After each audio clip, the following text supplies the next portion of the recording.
This is London. His Majesty King George VI.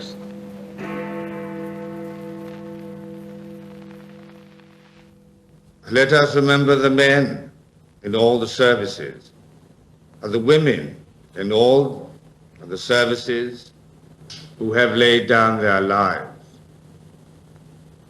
We have come to the end of our tribulation, and they are not with us at the moment of our rejoicing. I speak to you today at the same hour as my father did exactly 75 years ago.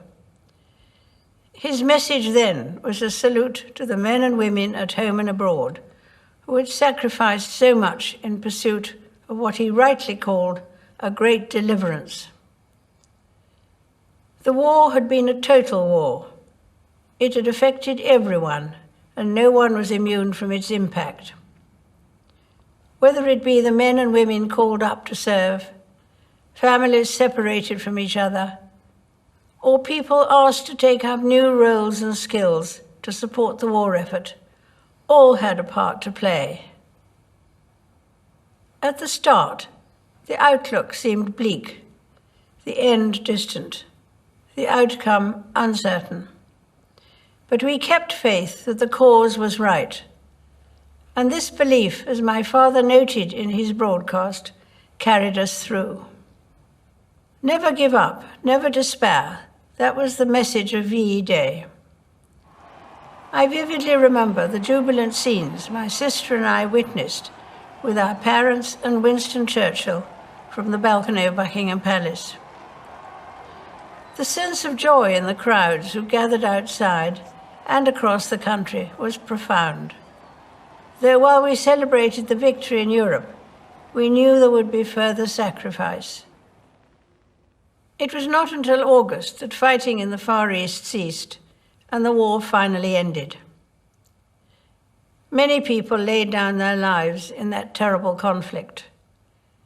They fought so we could live in peace, at home and abroad.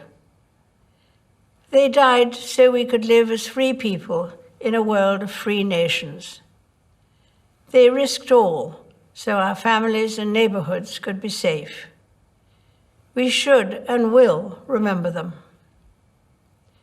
As I now reflect on my father's words and the joyous celebrations which some of us experienced firsthand, I'm thankful for the strength and courage that the United Kingdom, the Commonwealth, and all our allies displayed.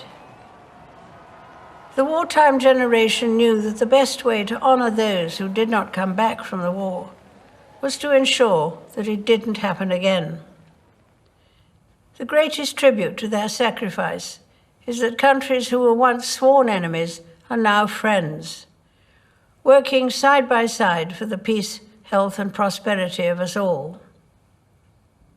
Today, it may seem hard that we cannot mark this special anniversary as we would wish. Instead, we remember from our homes and our doorsteps. But our streets are not empty. They are filled with the love and the care that we have for each other.